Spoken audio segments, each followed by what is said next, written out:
I'm in Singapore and I'm about to go on stage in just a few minutes. I have not given a presentation for over a year now. I was in a little fender bender a while back, and so I took a little bit of time off. There's this sense of urgency now. The global dollar standard was put in place by a series of accidental events that were very fortunate for the United States because it gave us an advantage over the rest of the world.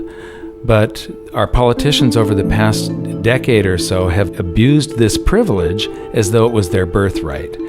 And now the rest of the world are turning their backs on the US dollar standard.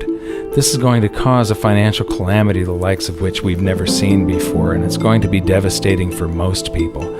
I don't want this to happen, but the damage has already been done. So I'm going around trying to alert people and show them how they can protect themselves and turn this into a great opportunity for themselves. So there's always one result from what we are doing right now, expanding the currency supplies all over the planet. There's one result, and that is higher gold and silver prices. I love America, at least the America that the Founding Fathers created. And I'm hoping that people get interested in this so that they'll see that what made America great is the answer to our problems, to get back to free markets, free people, and sound money. Our own history proves that this is the road to maximum prosperity. We are entering a period of financial crisis that is the greatest the world has ever known. The wealth transfer that will take place during this decade is the greatest wealth transfer in history. Wealth is never destroyed, it is merely transferred, and that means that on the opposite side of every crisis there is an opportunity. The great news is that all you have to do to turn this crisis into your great opportunity is to educate yourself. I believe that the best investment that you can make in your lifetime is your own education. Education on the history of money, education on finance, education on how the global economy works, education on how all of these guys, the central bankers, the stock market, how they can cheat you, how they can scam you. If you learn what is going on and how the financial world works, you can put yourself on the correct side of this wealth transfer. Winston Churchill once said that the further you look into the past, the further that you can see into the future. This program is all about creating your own crystal ball, being able to gaze into the future, being able to change this crisis, the greatest crisis in the history of mankind, into your great opportunity.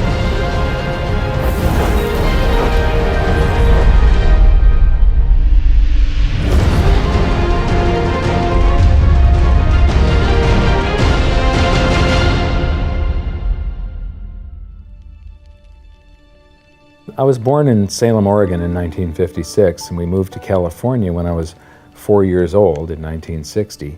But when I went to school, it was obvious after just the fourth grade that there was something different with me. And by fifth grade, I was in remedial classes. And it turned out that I was dyslexic, and teachers were not taught to recognize that back then. I was always falling behind everyone else. When I would get a teacher that would lecture instead of making us read out of books, I would just absolutely excel. I suddenly went from the dumbest kid in class to the smartest kid in all of the periods of that class. But the result was that, after a while I was in every single remedial class, and I just couldn't take it. And in 10th grade, I dropped out, middle of 10th grade, and I've never been back to school. I often say that in every crisis there's an opportunity, and in this case, the handicap of dyslexia has also been a blessing. Because I couldn't learn out of books and I couldn't take notes, I just had to remember everything.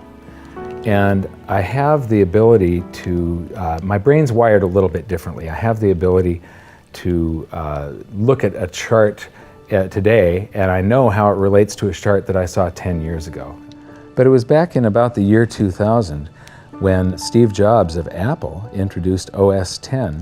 The world of books opened up to me. Built right into the operating system was a text-to-speech program. Now I could just have an assistant slice and scan my books and turn them into text and email me, and then all I have to do is highlight the text, press a button, and the computer reads to me. People are turning to assets that will keep their value if prices rise. So much money has been pumped into the system that people are worried about inflation down the road, said Bruno Ep.3, professor of economics at the University of Zurich. So dyslexia is no longer a problem. But what it's also done for me is I have the ability to explain complex things to people in a simple manner for some reason. And so I sort of made it my mission to try and wake up the middle class, to let them know how the monetary system works, to let them know that there is a major economic calamity coming sometime down the road, and it's most likely within this decade that we're in right now. The US dollar is about 60% of the value of all the currency on the planet, and more than half of the dollars reside outside the United States. The reason every country has US dollars is, first of all, that's what central banks use as the reserve currency. Second of all, oil is priced in dollars. So this is the world, and what you see here is that these are the countries that are avoiding the US dollar in trade. They're doing bilateral agreements where they'll either hold each other's currency and settle that way, or they're establishing, like right now, they're talking about a BRICS bank, Brazil, Russia, India, China, and South Africa, having a bank that will do settlements between the countries directly without using the US dollar. These countries, they tried to avoid using the US dollar, like Iran tried, and we banned them from using SWIFT. How many here have made wire transfers before? So do you know what a SWIFT number is? It's a code that you plug in, and this SWIFT system is what transfers those dollars from one person's account to another person's account. Well, Iran decided that they were going to sell oil only in euros. They got banned from SWIFT. But there's countries right now coming up with a replacement for SWIFT, and it doesn't use the dollar, it's the Sukra system. And Iraq started selling oil for euros. In Libya, they were talking about creating the gold dinar and selling oil for gold. So those are the countries that are trying to use something other than the dollar. Then we've got gold competing with currency. And there's a lot of talk around here about the gold dinar, and there's people that are actually using gold in some of the countries over here. And then in Utah has recognized gold and silver as money again. It's legal tender currency in the state of Utah in the United States. And then you've got physical gold accumulation. I'll show you later that China is accumulating an immense amount of gold, but all the countries with an up arrow, that's gold accumulation. Then we have gold repatriation. Germany has been asking for their gold back, and they're getting it. Venezuela has repatriated their gold from the Bank of England. And then if we put this on a timeline, here's the nails in the coffin for the dollar standard, and you will see that there's not a lot of time left. This is my evidence that I think is proof that the death of the dollar is coming, and it's coming shortly. Nixon ended Bretton Woods, and we went on the dollar standard. Then the first nail in the coffin is Iraq sells oil in euros.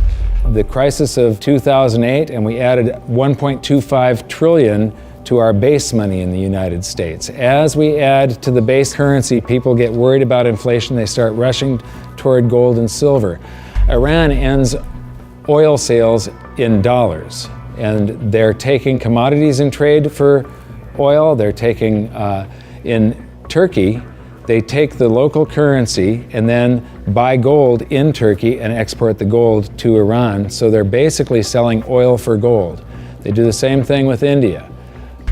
QE2, quantitative easing, that's more currency printing in the United States.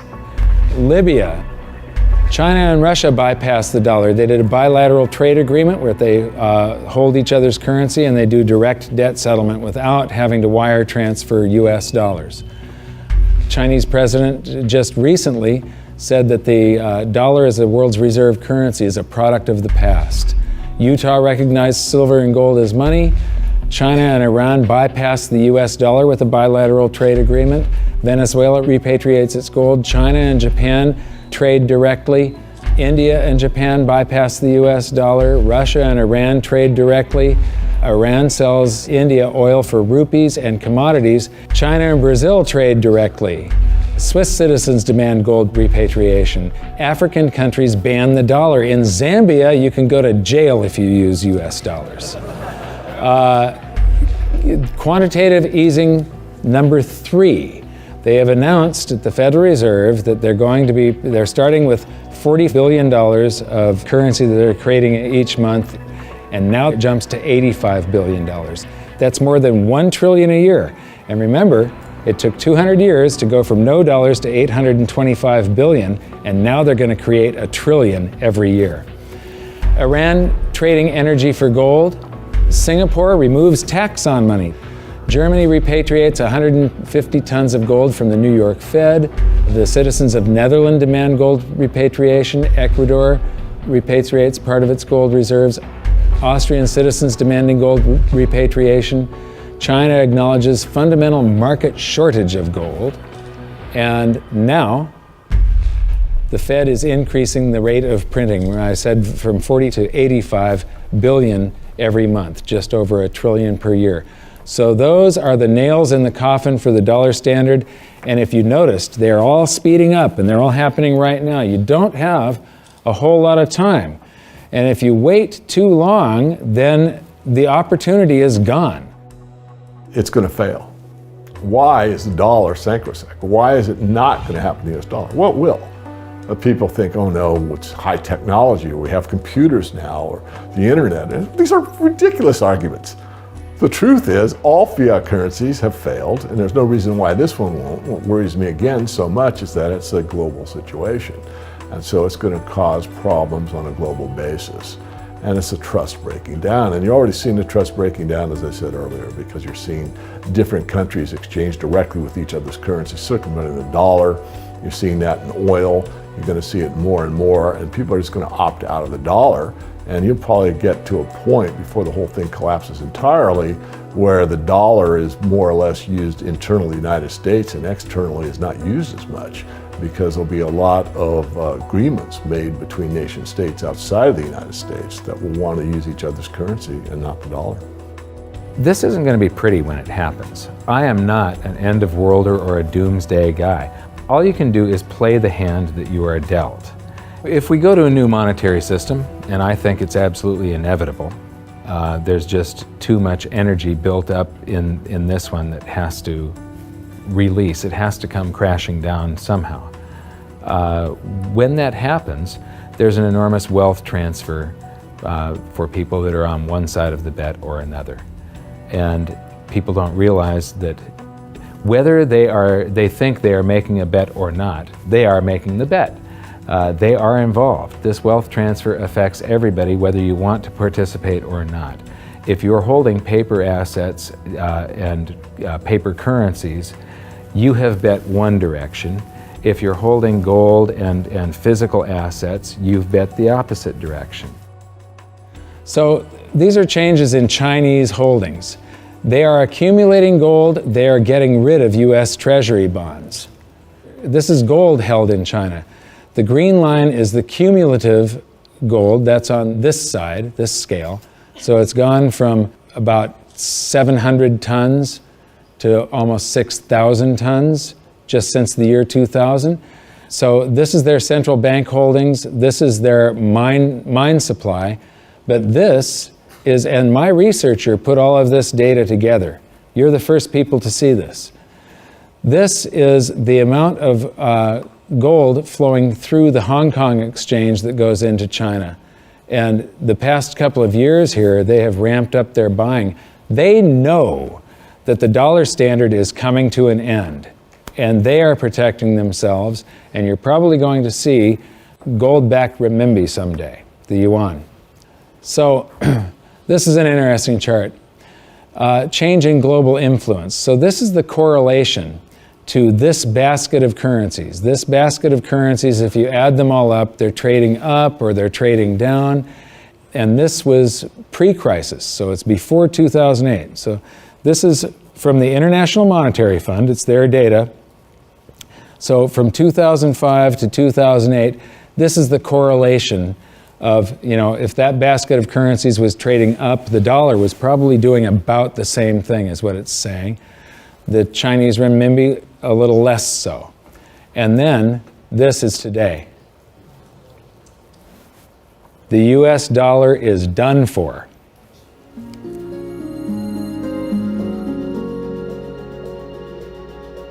I don't think there's any question we're heading for a new monetary system. The question is what will it consist of? The four choices are sort of a world of multiple reserve currencies, and Barry Eichengreen, Berkeley, is the leading proponent of this, or leading scholar on this topic. The problem with that, and where I disagree with Eichengreen, is there's no anchor in that system.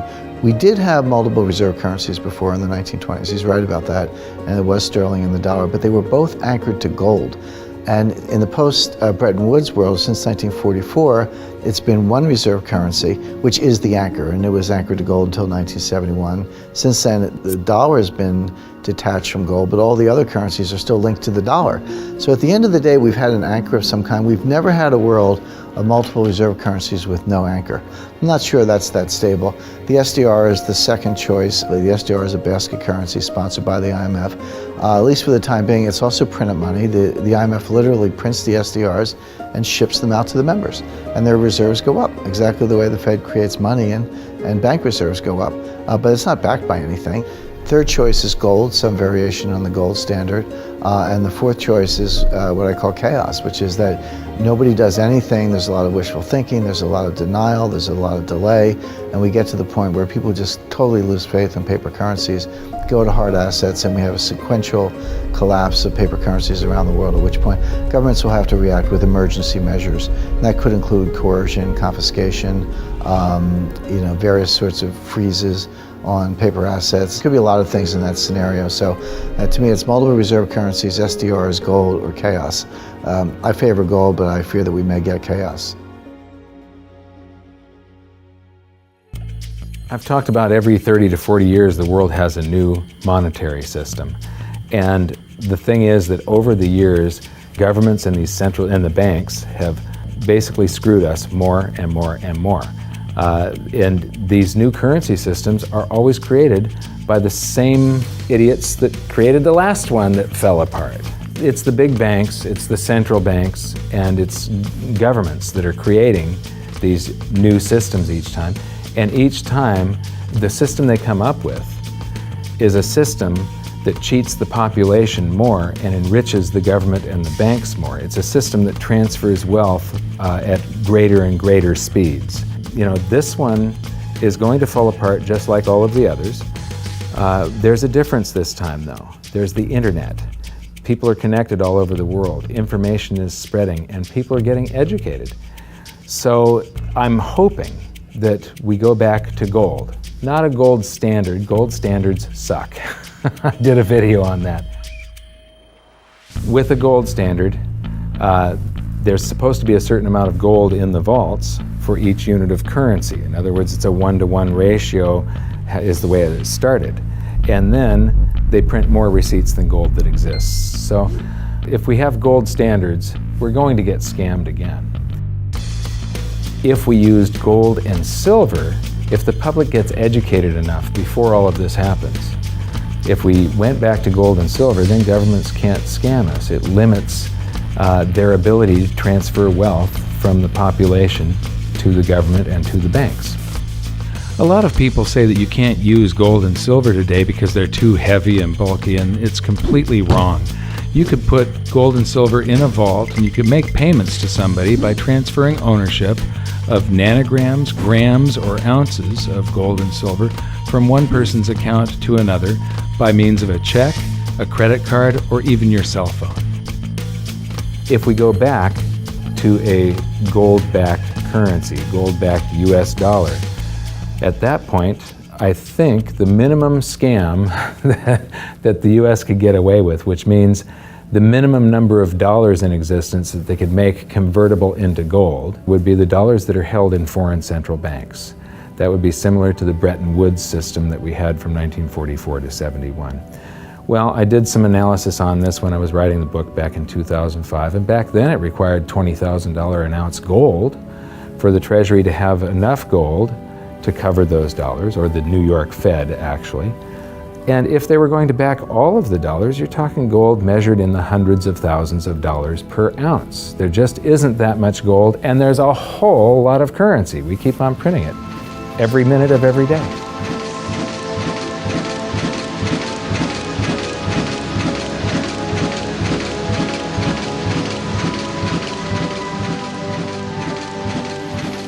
This is gold and how it accounts for a currency supply.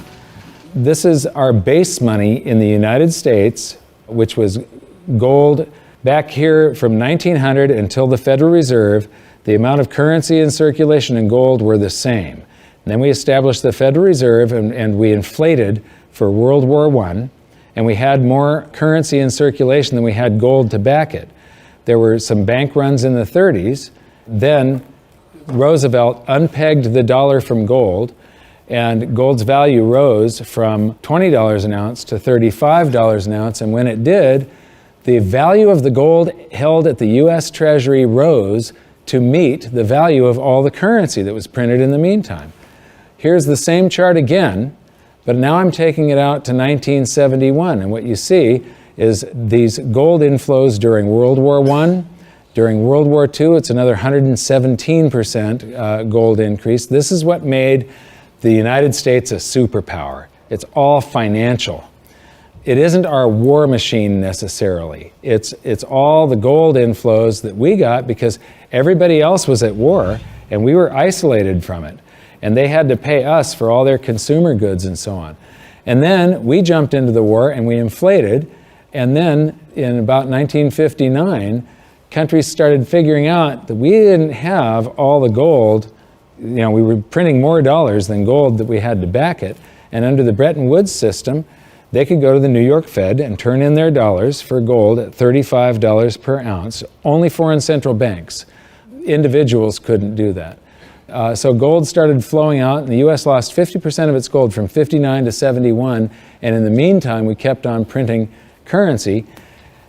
If this had continued until it got down to zero, if there was one more dollar out there that laid claim to gold, that came in and said, we want our gold for a currency, and there was no gold to back it up, the entire world monetary system would have come crashing down.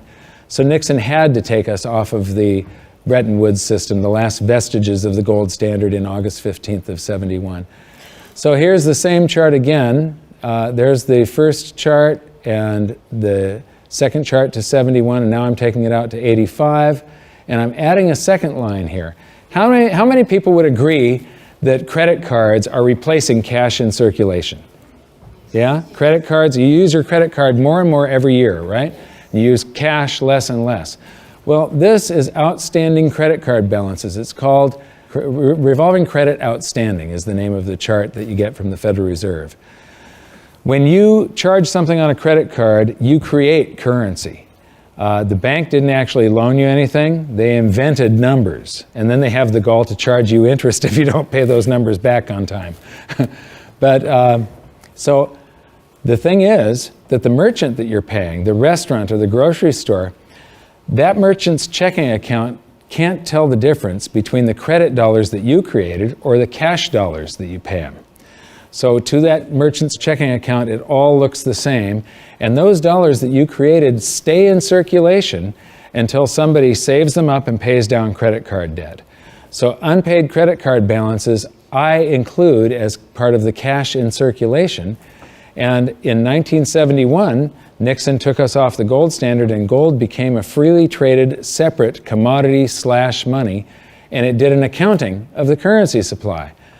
There was quite a while here where we could have gone back on the gold standard. The value of the gold at the Treasury exceeded all the dollars printed from George Washington to Jimmy Carter. And for a week or so, a couple of weeks, it exceeded base money plus outstanding revolving credit. So here's the same chart again. That was to 1985, and now I'm going to take it out to today.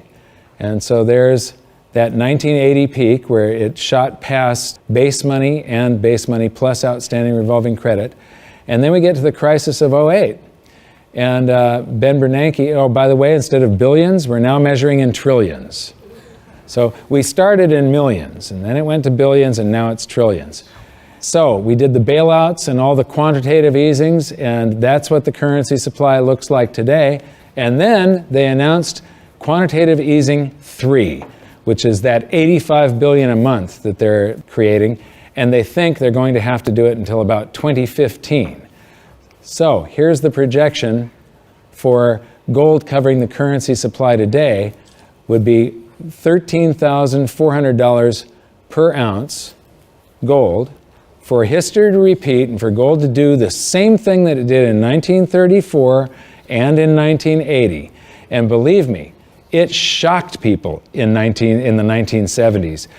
When gold was $35 an ounce and Nixon took us off the Bretton Woods system, all the economists were predicting that gold was going to go down because now there was going to be no more monetary demand for it. Anybody that said gold was going to go to $100 was considered an absolute lunatic, and it went to $850. It rose 24 times its price. Well, when I wrote my book, we were right here with base money. So base money plus outstanding revolving credit. It took about $6,000 an ounce for history to repeat. Today it takes $13,400, and if you include the same overshoot, remember in 1980 it didn't just cover base money, but it shot past it. $24,000 an ounce gold is what it would require to meet that. Except the Fed has announced that they're going to keep on printing currency until there's lower unemployment and the economy gets back on track. And they think till 2015. So the projected price, according to the Fed and history repeating, if the Fed does this and then history repeats and gold, the public gets afraid of what the Federal Reserve is doing, and they rush toward gold and silver to protect their purchasing power, gold would have to rise from there to way up here, and that is $26,000 per ounce gold to cover. If it does the same overshoot, we're talking about $47,000 an ounce gold. Now, I don't even like to measure gold in dollars. If you measure it in a price doesn't mean anything. It's the value. How much can you buy with the proceeds? If we have deflation and some of this currency evaporates, because it's all just numbers that they type into a computer these days, if we have deflation, maybe gold peaks at $3,000 an ounce and the currency supply collapses to way down here somewhere, and the Dow is at 1,500. That means gold will still be double the Dow. You're still going to get 14 times more paper assets one day than you can buy today with them, and it's probably only a couple of years left that this is going to take, as you saw by how the nails in the coffin of the dollar standard, how they're speeding up. If we have big inflation and the Dow goes to 30,000, maybe gold will be 60,000 an ounce. And if we have hyperinflation, the Dow would be 30 trillion and gold would be 60 trillion. It doesn't matter. In any case, gold would buy you 14 times more paper assets than it does today. So these are the global assets. Here's the bond market. Here's the stock market. This is the value of real estate on the planet. And these are bank deposits, and there's gold. Now, that little slice of the pie is going to get a lot bigger in just the next few years, and it's not going to do it by a whole bunch more gold just appearing. It's going to do it by the price of other assets going down, or at least their value going down, and the value of gold going up. So the price of gold will change. That piece of the pie is going to grow. It was a lot bigger back in 1980 when gold was at $850. It's going to get a lot bigger today again, but today, as you've seen, it requires far, far higher prices. So, the death of the dollar standard. How many people here believe that I'm sort of predicting what's going on in the future here? You can see that there's a new world monetary system coming. It happens every 30 to 40 years, except this time, instead of a baby step off of gold, we've got to go from nothing back to something. It's going to be a worldwide convulsion, the scale of which has never been seen before. At the end of the day, the fundamental driver of gold, it's not so much that gold's in a bull market, it's more the dollar's in a bear market. And people say, well, how high can gold go? And my answer is, well, how low can the dollar go? The answer is the dollar can go to zero. If you divide any number by zero, the answer is infinity. So gold can go to infinity if the dollar goes to zero. Now, in the real world, something else will happen. It's not that gold becomes worth infinite number of dollars. It's more the case that the dollar just falls off the stage. The dollar gets the hook, so to speak, and you'll count gold in dollars to 5,000 to 10,000 at some point, but there will come a time when you won't count gold in dollars anymore because dollars won't count. People won't want dollars.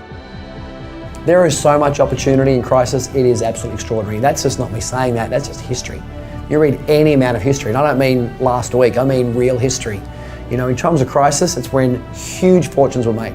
Times of crisis, it's when human beings create and develop newest technologies and newest science and new medicines. In times of crisis, there's so much opportunity as long as you can remain calm, get educated, be resourceful. The challenge for most people is that in crisis, they go into crisis mode, which means they go into scarcity, they go into lack, they go into blame, and none of those emotions are resourceful for helping you solve whatever challenge is in front of you.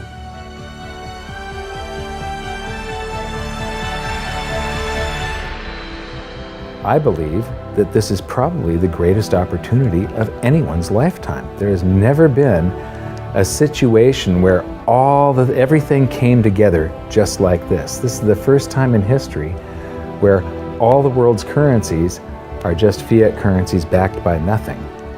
And if what I think is going to happen happens, this is the greatest wealth transfer in history. It's the greatest opportunity, and it'll never happen in our lifetimes again. So now we've learned the following hidden secrets of money. There is a global loss of confidence in the US dollar that is accelerating rapidly. The change to a new monetary system is inevitable and will most likely be chaotic. Gold standards do not work over long periods of time, but gold itself does. The public contributes to the massive amounts of currency creation by using credit cards and signing loans.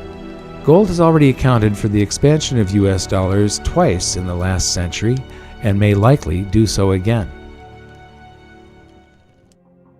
So that's it for this episode. I thank you for watching, and I hope you enjoyed it. I know I threw around a bunch of astronomical prices for gold someday in the future, but it isn't the price measured in dollars, it's how much is its value, what is it worth, how much stuff can it purchase. The price measured in dollars, or any currency for that matter, is just a bunch of numbers, and it really doesn't mean anything. There are numbers that are created by the world's central banks, by the commercial bank system, and we're forced to transact in these currencies.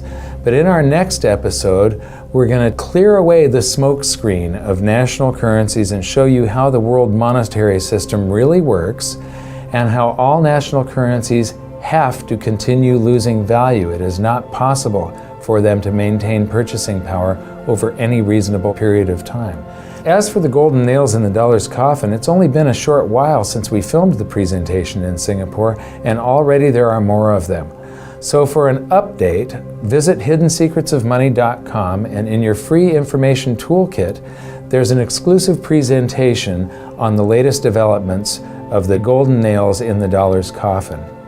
Now, I know this episode was kind of serious and it might have you upset right now, but believe me, it's not all doom and gloom. As I've said many, many times before, there are these brief moments in history where the safest asset class, the safe haven investment for the last 5,000 years, also becomes the asset class that has the greatest potential gains in purchasing power, and I have bet my life on it. First, I became an investor back in 2002, and then I started telling everybody about it. I started warning them what was going to happen with the world economy and how to protect themselves, and I made it my mission to educate as many as I could. So in 2005, I wrote my book, and then I gave people a means to protect themselves and opened up goldsilver.com. I believe that my team and I have created the world's best precious metals dealership, because we don't just sell gold and silver, we are gold and silver investors. And what we want to do is help you understand how to get through what is coming, to protect yourself, and to turn all of these bad things around to your benefit. So if you decide that precious metals are for you, please visit goldsilver.com. We'd love the opportunity to become your dealer because we feel that we are more than a dealer. We're a partner with you, and we're on the same side of the fence as you. So thank you very much. Good luck. We'll see you at the exclusive presentation at hiddensecretsofmoney.com. Thanks. you think this is a man in the lifeboat situation? Let me ask you this. If you knew the Titanic was going to sink and you were on the Titanic, you know there's going to be a lifeboat situation coming up soon. Would you like lifeboats available? That's right. Would you like to get in the lifeboat early, get a nice seat, maybe close to the water, maybe close to the food supply, right there in the middle, nice and comfy? Or you want to be one of the last ones on the boat and you're jockeying for position, you have to throw a kid out to make room for you? Yeah, so lifeboat situation depends how you like your accommodations on the lifeboat is whether you should be working your way towards it right now. And I would be edging my way towards it right now. Mike Maloney's Hidden Secrets of Money is made possible by the clients of goldsilver.com. Your continued loyalty and support allows us to educate the public on how to both protect themselves and benefit in the turbulent times ahead. To all goldsilver.com customers, thank you. Hidden Secrets of Money would not be possible without you.